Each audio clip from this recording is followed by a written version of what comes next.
Halo teman-teman, Assalamualaikum warahmatullahi wabarakatuh. Kita sekarang dari manajemen course mau tanya-tanya nih dengan ownernya Merasa. Ownernya yang ini, ayo kita shoot. Nah.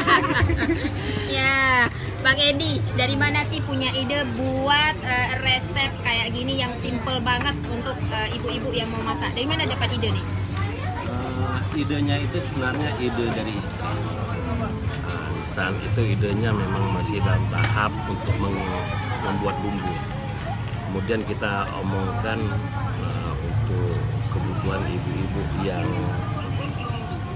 yang sibuk bekerja, sehingga kita mengeringkan bumbu tersebut. Ini harganya berapa Bang nih? Sama semua atau beda-beda?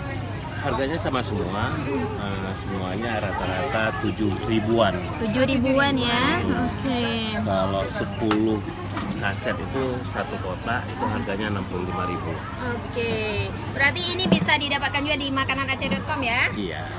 Ami mau masak apa? Ini ada nasi goreng, ada mie goreng. Ami suka makan mie goreng. Mie Ada goreng. juga ya mie goreng ya? Ada. Praktis. Iya. Mie goreng Aceh tanpa pengawet nih. Iya, tanpa pengawet. Jadi tujuan kita itu mau kita buat bahwa dimanapun dia, dimana aja dan